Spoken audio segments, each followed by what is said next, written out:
નમસ્કાર, breakfast news સાથે હું છું જાગૃતિ। બુલેટિનમાં સૌપ્રથમ નજર કરીએ કોરોના કાળની સ્થિતિ ઉપર અને વાત ભારતની। સૌપ્રથમ તો દેશમાં છેલ્લા 24 કલાક દરમિયાન કોરોનાના જે કેસ નોંધાયા છે તેની નવા કેસની સંખ્યા છે 42,346।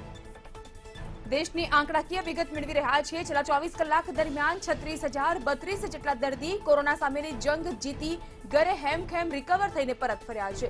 આ સાથે જ 340 જેટલા દર્દીઓ કોરોનાને કારણે મોત પામ્યા છે, તેઓનું મૃત્યુ થયું છે। વાત આપણે ભારત દેશની કરી રહ્યા છીએ। છેલ્લા 24 કલાકની અંદર એક્ટિવ કેસનો આંક હવે 3.99 લાખ પર નોંધાતો જોવા મળી રહ્યો છે। બીજી બાજુ કુલ કેસની વાત કરવામાં આવે તો 3.29 કરોડ સમગ્ર દેશમાં હાલ કોરોનાના કુલ કેસ જોવા મળી રહ્યા છે।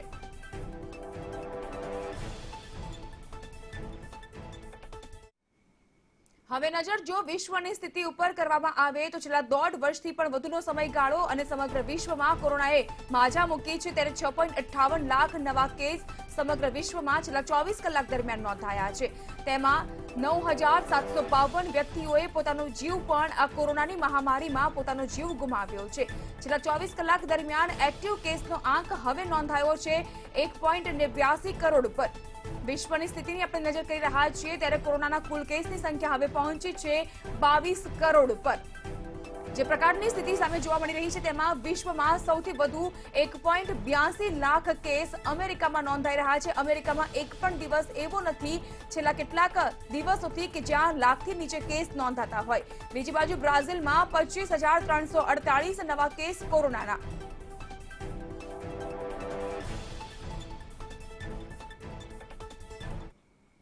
હવે વાત ગુજરાતની તો ગુજરાતમાં કોરોના સંક્રમણ ઘટ્યું છે, તેમ તેના નવા કેસમાં પણ ઘટાડો જોવા મળતા છેલ્લા 24 કલાક દરમિયાન નવા 16 કેસ ગુજરાતમાં નોંધાયા છે અને તેની સામે રિકવર થનાર દર્દીઓની સંખ્યા છે 17, એટલે કે 17 દર્દી હોસ્પિટલથી ડિસ્ચાર્જ થઈ ઘરે હેમખેમ પરત ફર્યા છે।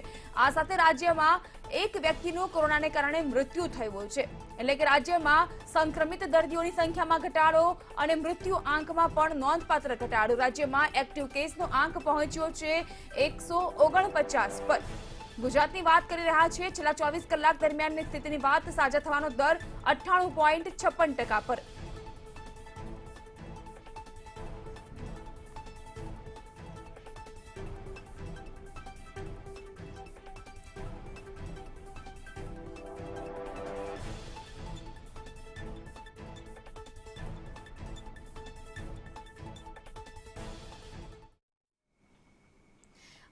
થી 45 અને તેની ઉપરની વયના લોકોનું રસીકરણ હાલ તો ચાલી રહ્યું છે, પરંતુ બાળકોની રસી માટે મહત્વના સમાચાર સામે આવી રહ્યા છે।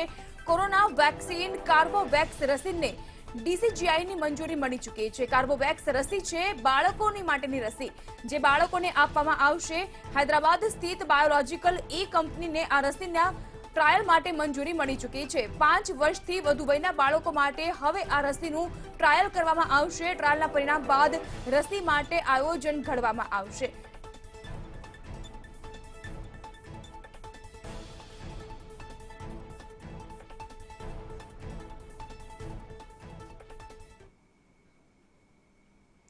કોરોના સામે રસીકરણ એ જ એકમાત્ર રામબાણ ઇલાજ છે, ત્યારે રાજકોટમાં હવે રસીકરણની પ્રક્રિયાને વેગ મળી રહ્યો છે અને પૂરજોશમાં વેક્સિનેશન ચાલી રહ્યું છે। શહેર તેમજ ગ્રામ્ય વિસ્તારમાં રસીકરણ માટે લોકોમાં હવે જાગૃતતા જોવા મળી રહી છે। આજે કુલ 31 સ્થળ પર લોકોને રસી આપવામાં આવી રહી છે। 28 સ્થળ પર કોવેક્સિનનો બીજો ડોઝ આપવામાં આવી રહ્યો છે, તો વળી 3 સ્થળ પર કોવિશિલ્ડનો બીજો ડોઝ અપાશે। ડિસેમ્બરમાં બીજા ડોઝની કામગીરી પૂર્ણ કરવાનો લક્ષ્યાંક સેવાઈ રહ્યો છે, ત્યારે રાજકોટમાં હવે મોટી સંખ્યામાં લોકો વેક્સિનેશન સેન્ટરની બહાર લાઈન લગાવીને ઊભા રહી ગયા છે, કારણ કે રાજકોટમાં હવે લોકો વેક્સિનેશન પ્રત્યે સભાન થયા છે। તો રાજકોટમાં વેક્સિનેશનને લઈને વધુ જાણકારી માટે જોડાઈ ચૂક્યા છે સંવાદદાતા ભૂમિત જાની। ભૂમિત, રાજકોટની વાત કરીએ તો રાજકોટમાં હવે લોકોમાં રસીકરણ પ્રત્યે સભાનતા જાગૃતતા જોવા મળી રહી છે। વેક્સિનેશન સેન્ટર પરના હાલના દ્રશ્યો શું?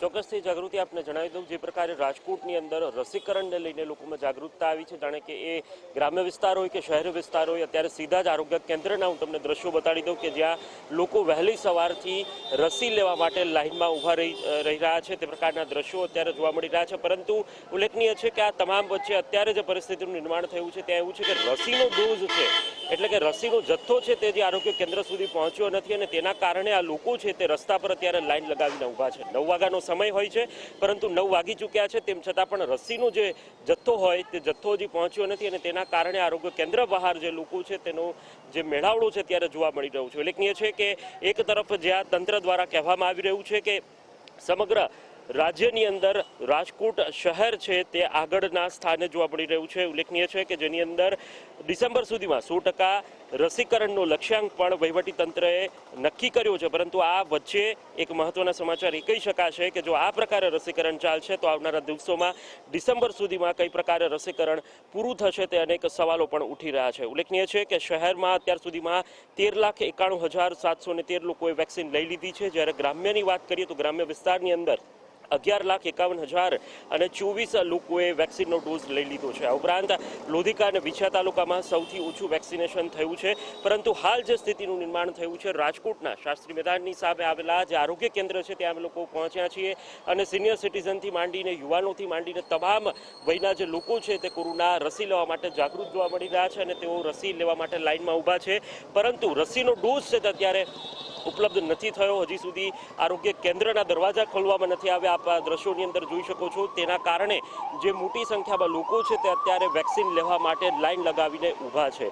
ટોકનની વાત હોય તો અંદરથી એવો જવાબ આપવામાં આવ્યો છે કે થોડી ક્ષણોની અંદર ટોકન આપવામાં આવશે, પરંતુ હજી સુધી કોઈ વ્યવસ્થા છે તે કરવામાં નથી આવી. વહેલી સવારથી લોકો અહીંયા લાઈન લગાવીને ઊભા હોય છે. આપણે અહીંયા જે વેક્સિન લેવા માટે આવેલા લોકો છે તેમની સાથે વાત કરવાનો પ્રયાસ કરશું. કેટલા સમયથી આપ અહીંયા ઊભા છો અને કઈ પ્રકારે અંદરથી તમને જવાબ આપવામાં આવ્યો છે રસી લેવા માટે? 9:15 વાગ્યામાં આવ્યા હતા અને અત્યારે સિક્યુરિટી ગાર્ડને પૂછ્યું તો એમ કહે છે કે ભાઈ ડૉક્ટર આવશે ત્યારે અમે ખોલશું, અમને કોઈ ખબર નથી. અને પૂછ્યું કે ભાઈ કદાચ ચાલુ છે કે બંધ છે, કારણ કે એક કેન્દ્ર ઉપર અમે અત્યારે જઈને આવ્યા તો અહીંયા સિવિક સેન્ટર પેલું અમીન માર્ગનું, તો અહીંયા અમને ના પાડી કે આજે રસીકરણ બંધ છે. અહીંયા અમને એવું કોઈ ફિક્સ જવાબ નથી આપતા કે ભાઈ ચાલુ છે કે નહીં. આજે તમારો પ્રથમ ડોઝ છે કે બીજો ડોઝ? સેકન્ડ ડોઝ છે. અહીંયા સિનિયર સિટીઝન પણ આપણી સાથે છે, તેમની સાથે પણ વાત કરવાનો પ્રયાસ કરશું. કાકા, આપનો પ્રથમ ડોઝ છે કે બીજો ડોઝ છે? બીજો ડોઝ. અહીંયા વેક્સિનેશન સેન્ટર પર આપ ઊભા છો, કેટલી વારથી આપ ઊભા છો અને અત્યારે કઈ પ્રકારની સ્થિતિ છે? 8:15 વાગ્યાના આવીને ઊભો છું, હજી સુધી કોઈ જવાબ આપતું નથી. તો જે પ્રકારે અત્યારે સ્થિતિનું નિર્માણ થયું છે આપ જોઈ રહ્યા છો કે લોકો અત્યારે લાઈન લગાવીને અહીંયા ઊભા છે અને જે પ્રકારે હાલ કહી શકાય કે થોડી ક્ષણો પહેલાં જ જે રસીકરણ કેન્દ્રના દરવાજા છે તે ખોલવામાં આવ્યા છે અને હવે એક બાય એક પછી એક જે લોકો છે તે અંદર જઈ રહ્યા છે. પરંતુ હાલ એટલું ચોક્કસથી કહી શકાશે જાગૃતિ કે લોકોમાં જાગૃતતા આવી છે, પરંતુ ક્યાંક ને ક્યાંક વહીવટી તંત્રની અને મહાનગરપાલિકાની ક્યાંક ને ક્યાંક કહેવાય કે તેમના મેનેજમેન્ટને લઈને અનેક જે સમસ્યાઓ સર્જાઈ રહી છે તેના કારણે લોકોને હાલાકી ભોગવવાનો વારો આવી રહ્યો છે. પરંતુ આવનારા દિવસોમાં આ જ પ્રકારે રસીકરણ ચાલશે તે જોવું રહેશે અને ડિસેમ્બર સુધીમાં રાજકોટની અંદર રસીકરણ પૂર્ણ થશે કે કેમ તેના અનેક સવાલો પણ ઊભા થયા છે. આભાર ભૂમિત તમામ જાણકારી બદલ. તો રાજકોટમાં લોકો હવે સભાન બન્યા છે, લોકો વેક્સિનેશન સેન્ટર પર પહોંચી રહ્યા છે, પરંતુ તંત્રનું અને મેનેજમેન્ટની જે અવ્યવસ્થા છે તેને કારણે અહીં રસી લેવા આવનાર લોકોને પણ હાલાકીનો સામનો કરવો પડી રહ્યો છે, કારણ કે સરખા જવાબ તેઓને મળતા નથી અને તેને કારણે જ તેઓ હવે દ્વિધામાં પણ મુકાઈ રહ્યા છે.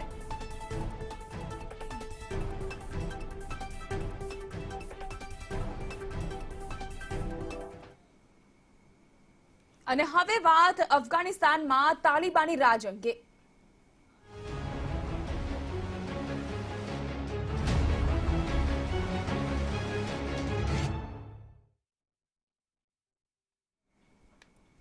એક પછી એક તાલિબાનીઓના નવા ફતવા સામે આવી રહ્યા છે, સ્ટેટમેન્ટ બદલાઈ રહ્યા છે. તેવા સંજોગોમાં હવે કાશ્મીરને લઈને એક મહત્વનું નિવેદન તાલિબાન દ્વારા આપવામાં આવ્યું છે અને તાલિબાનીઓએ કહ્યું છે કે કાશ્મીરના મુસ્લિમો માટે તેઓ અવાજ ઉઠાવશે.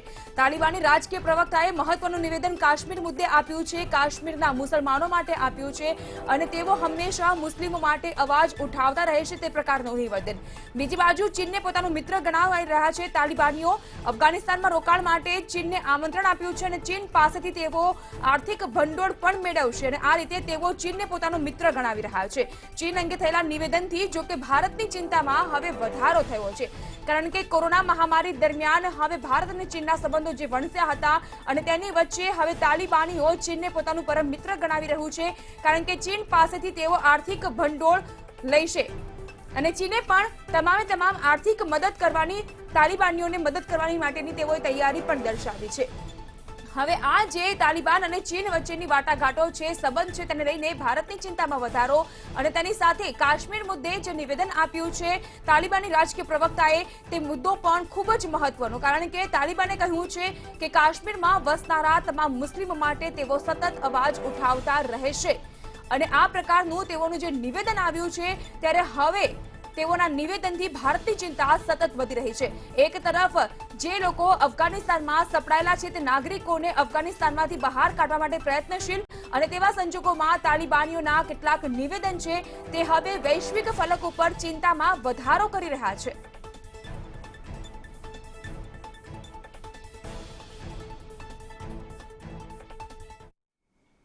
અને હવે જોઈએ શ્રાવણમાં શ્રીકાર.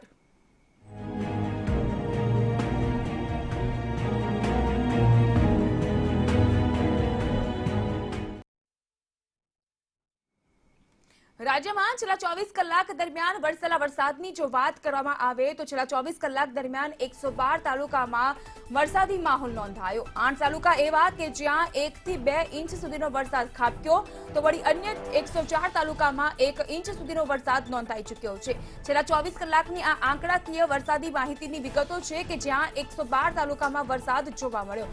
ક્યાંક અમી છાંટણા, ક્યાંક ધીમી ધારે તો ક્યાંક મધ્યમ હળવો વરસાદ નોંધાયો. અનેક નીચાણવાળા વિસ્તારમાં વરસાદી પાણીનો ભરાવો પણ થઈ ચૂક્યો છે, જેને કારણે રાહદારીઓ સ્થાનિકોને પારાવાર હાલાકી. પરંતુ વરસાદ વરસતા હવે ધરતીપુત્રો ખુશીમાં મગ્ન થઈ ગયા છે, કારણ કે તેઓનો પાક જે મુરઝાતો હતો તે પાકને આ વરસાદી અમિત છાંટણાથી હવે એક નવું જીવન મળી રહ્યું છે. પરંતુ વરસાદી પાણીનો ભરાવો થતા અનેક વાહન ચાલકોના વાહન બંધ પડી જતા ક્ષતિ પહોંચતા વાહન ચાલકોને આ વરસતા વરસાદમાં હાલાકી વેઠવાનો વારો આવ્યો છે. છેલ્લા 24 કલાક દરમિયાનના વરસાદી આંકડાની વિગતો મેળવીએ તો 112 તાલુકામાં વરસાદ, 8 તાલુકામાં 1 થી 2 ઇંચ સુધીનો વરસાદ તો અન્ય 104 તાલુકામાં 1 ઇંચ સુધીનો વરસાદ પણ નોંધાઈ ગયો છે. હજુ પણ રાજ્યના કેટલાક વિસ્તારોમાં, કેટલાક તાલુકા અને જિલ્લા ગ્રામ્ય વિસ્તારમાં વરસાદી માહોલ જોવા મળી રહ્યો છે. કાળા ડિબાંગ વાદળોની વચ્ચે વાતાવરણમાં પલટો અને પવનો પણ ફૂંકાઈ રહ્યા છે. તેવામાં આગામી 48 કલાક રાજ્યમાં વરસાદની આગાહી હવામાન વિભાગ દ્વારા વ્યક્ત કરવામાં આવી છે. દક્ષિણ ગુજરાત, સૌરાષ્ટ્ર અને કચ્છમાં પણ વરસાદ વરસી શકે છે તેવી આગાહી હવામાન વિભાગે કરી છે. એટલે કહી શકાય કે રાજ્યમાં હજુ પણ વરસાદી માહોલ આગળ યથાવત રહેશે.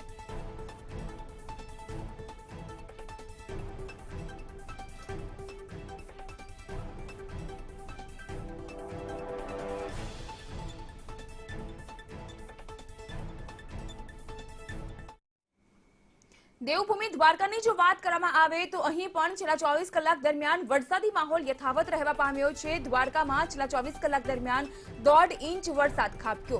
તો વળી ભાણવડની વાત કરીએ તો સરેરાશ 1 ઇંચ વરસાદથી અહીંનું વાતાવરણ ઠંડુ બની ગયું છે.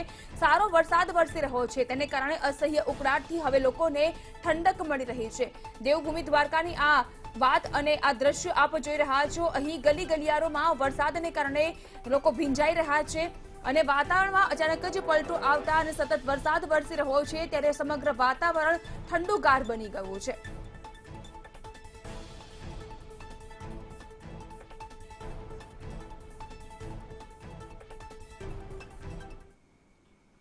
વાત જૂનાગઢ જિલ્લાની તો જૂનાગઢ જિલ્લામાં પણ મેઘાની મહેર યથાવત જોવા મળી રહી છે અને આ સાથે જ માણાવદરમાં છેલ્લા 24 કલાક દરમિયાન 1.5 ઇંચ વરસાદ, વંથલીમાં પણ 1.5 ઇંચ વરસાદ નોંધાઈ ચૂક્યો છે. તો વળી જૂનાગઢ શહેરમાં સરેરાશ 1 ઇંચ વરસાદ ખાબક્યો. દિવસભર જૂનાગઢ જિલ્લામાં વરસાદી માહોલે પોતાનું સામ્રાજ્ય સ્થાપિત રાખ્યું હતું અને વરસાદી માહોલ સતત વરસ્યો. ક્યાંક અમી છાંટણા, ક્યાંક ધીમી ધારે તો ક્યાંક હળવો વરસાદ જૂનાગઢ જિલ્લામાં નોંધાયો.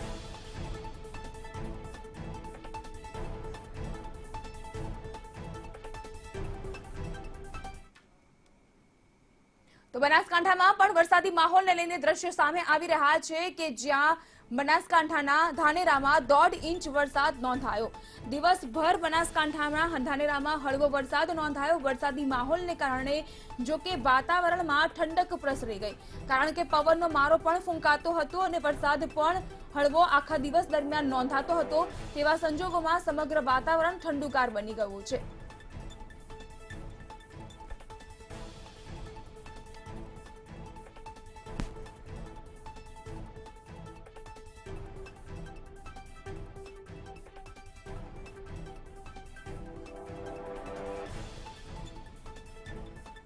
બનાસકાંઠાના ધાનેરાના આ દ્રશ્યો છે કે જ્યાં મોડી રાત્રે પણ સમગ્ર દિવસ દરમિયાન તો વરસાદ નોંધાયો, પરંતુ મોડી રાત્રે પણ ગાજવીજ સાથે અહીં વરસાદ જોવા મળ્યો.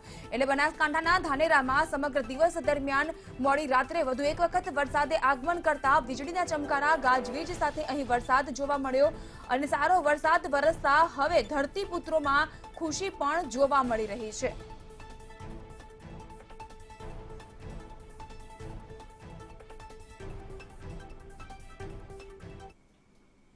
તો કચ્છના અબડાસામાં પણ વરસાદી માહોલને લઈને વિગતો મળી રહી છે. સૂકો ભટ્ટ ગણાતો કચ્છ વિસ્તાર અને હવે તે અમી છાંટણાથી ભીંજાઈ રહ્યો છે. વાત જો અબડાસાની કરવામાં આવે તો 1.5 ઇંચ અહીં વરસાદ નોંધાયો છે. સમગ્ર દિવસભર વરસાદી ઝાપટા સતત ચાલુ રહ્યા અને તેને કારણે જ વાતાવરણમાં ઠંડક પ્રસરી ગઈ છે. સતત 2 દિવસથી કચ્છના વિવિધ ભાગોમાં વરસાદ નોંધાઈ રહ્યો છે. વરસાદી માહોલ અહીં જોવા મળી રહ્યો છે. તેને કારણે હવે કચ્છી માંડવીઓમાં પણ ખુશીની લાગણી વ્યાપી ગઈ છે, કારણ કે કચ્છમાં વરસાદ છેલ્લા 2 દિવસથી વરસી રહ્યો છે. અબડાસામાં 1.5 ઇંચ વરસાદ નોંધાઈ ચૂક્યો છે. નીચાણવાળા વિસ્તારમાં જાહેર માર્ગો ઉપર પણ પાણીનો ભરાવો થઈ ચૂક્યો છે.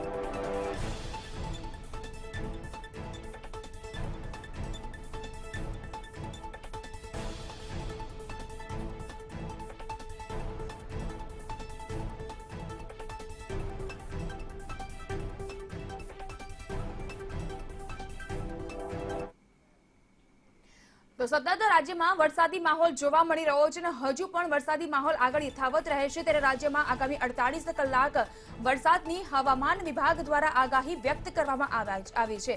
આગામી 2 દિવસ સૌરાષ્ટ્ર કચ્છમાં ભારે વરસાદ નોંધાઈ શકે છે તે પ્રકારની હવામાન વિભાગની આગાહી અને તેની સાથે જ દક્ષિણ ગુજરાતમાં પણ ભારેથી અતિભારે વરસાદ નોંધાઈ શકે છે, કારણ કે જ્યારે રાજ્યમાં ચોમાસાનું આગમન થયું છે દક્ષિણ ગુજરાત દ્વારા જ થયું છે.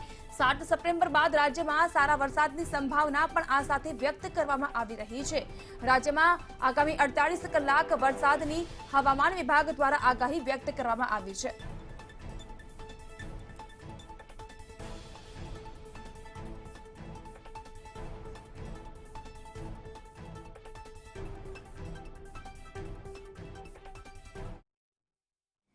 વધુ એક વખત હવે ગૃહિણીઓએ સજ્જ રહેવું પડશે, કારણ કે તેઓ જે સામગ્રીમાં ખાદ્ય તેલનો ઉપયોગ કરી રહ્યા છે રસોઈ માટે, હવે એ ખાદ્ય તેલના ભાવ વધુ એક વખત ઉછળ્યા છે. સિંગ તેલના ભાવમાં વધુ એક વખત વધારો થતા ભાવ આસમાને પહોંચ્યા છે.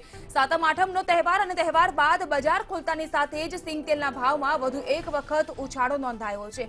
સિંગ તેલના ભાવ વધીને હવે 15 કિલોના ડબ્બાનો ભાવ 2600 ને પાર પહોંચ્યો છે. તો તેની સામે હવે કપાસિયા તેલનો ભાવ પણ વધ્યો અને કપાસિયા તેલનો ભાવ 2495 થી લઈને 2545 ની આસપાસ હાલ નોંધાઈ રહ્યો છે.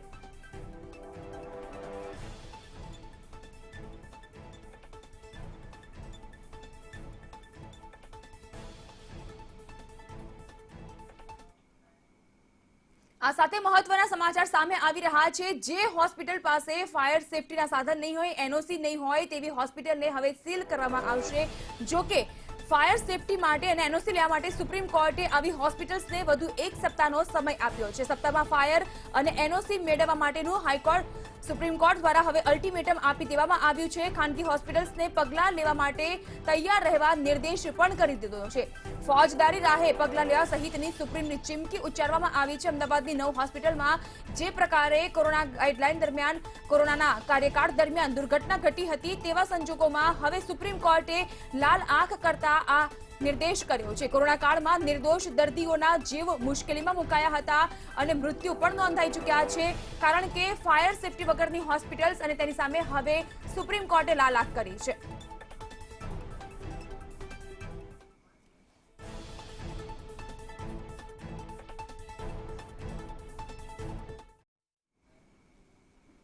ગુજરાતમાં સાવજની વસ્તીને લઈને મહત્વના સમાચાર સામે આવી રહ્યા છે. જે પ્રકારના અહેવાલ મળી રહ્યા છે તે મુજબ ગુજરાતમાં 5 વર્ષે સિંહની વસ્તીમાં 29% વધારો નોંધાયો છે. વર્ષ 2020માં સિંહની સંખ્યા હતી 674, વર્ષ 2015માં સિંહની સંખ્યા 523 પર હતી.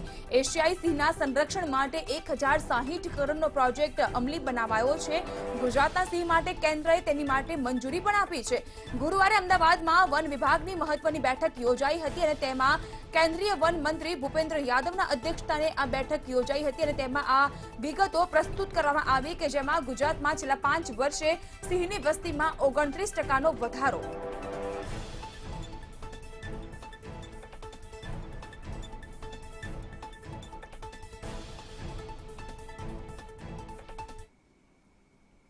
ગુજરાતમાં જંગલની જમીન ઉપર દબાણ કરવામાં આવી રહ્યું છે અને તેને લઈને મહત્વની વિગતો સામે આવી રહી છે.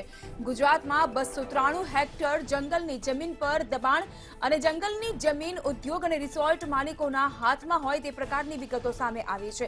કેન્દ્રીય મંત્રાલયના રિપોર્ટમાં આ સમગ્ર માહિતી જાહેર કરવામાં આવી છે, જેમાં જંગલની જમીન પર દબાણ અંગે રાજ્ય સરકાર પાસે જો કે કોઈ પણ પ્રકારના ડેટા ઉપલબ્ધ નથી. કેન્દ્રના રિપોર્ટમાં આ અંગેની ટિપ્પણી પણ કરવામાં આવી છે, કારણ કે ગુજરાતમાં 293 હેક્ટર જમીન છે, જંગલની જમીન કહેવાય છે, તેની ઉપર દબાણ અને આ દબાણ એટલે કે ઉદ્યોગ અને રિસોર્ટ માલિકોના હાથમાં આ જંગલની જમીન છે.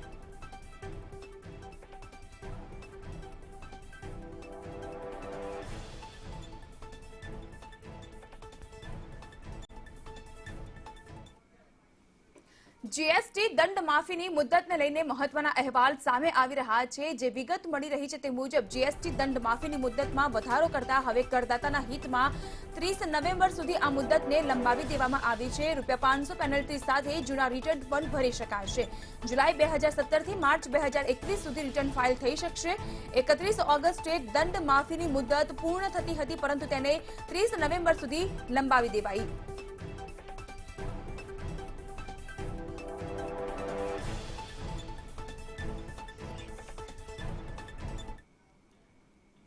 મહત્વના સમાચાર સામે આવી રહ્યા છે. ટોક્યો પેરાલિમ્પિકને લઈને ભારતને વધુ એક સફળતા હાંસલ થઈ છે. ભારતે વધુ એક ગોલ્ડ મેડલ પોતાના નામે કરી લીધો છે. મનીષ નરવાલે ગોલ્ડ મેડલ પોતાના નામે કરતા દેશને વધુ એક વખત ગૌરવશાળી પ્રદાન કર્યું છે. નિશાનેબાજીમાં મનીષ નરવાલે ગોલ્ડ મેડલ જીતી બતાવ્યો છે. સિંહરાજ અઘાનાએ આ સિલ્વર મેડલ જીત્યો છે. એટલે કહી શકાય કે એક બાદ એક હવે ભારતના ખાતામાં મેડલ્સની સંખ્યામાં સતત વધારો થઈ રહ્યો છે. ટોક્યો પેરાલિમ્પિકમાં મનીષ નરવાલે હવે નિશાનેબાજીમાં ગોલ્ડ મેડલ પોતાના ખાતે કરતા ભારતનું નામ વધુ એક વખત વૈશ્વિક ફલક ઉપર ઉજાગર કરતા ગૌરવશાળી સ્થાન પ્રદાન કરાવ્યું છે. આ સાથે જ સિંહરાજ અઘાનાએ પણ સિલ્વર મેડલ પોતાના ખાતામાં નોંધાવ્યો છે. એટલે ભારતને આજે દિવસની શરૂઆતની સાથે જ એક ગોલ્ડ મેડલ સાથે એક સિલ્વર મેડલ પણ પ્રાપ્ત કરવામાં સફળતા હાંસલ થઈ છે. એટલે ટોક્યો પેરાલિમ્પિકમાં ભારત એક બાદ એક સફળતાની સીડી સર કરતા હવે સફળતાના શિખર પર પહોંચવા લાગ્યું છે. અને પેરાલિમ્પિકમાં જે પ્રકારે ભારતીય એથ્લીટ અભૂતપૂર્વ પરફોર્મન્સ કરી રહ્યા છે, ત્યારે એક પછી એક gold medal, silver medal, bronze medal ભારતના ખાતામાં આવતા ભારત હવે ગૌરવશાળી બની રહ્યું છે.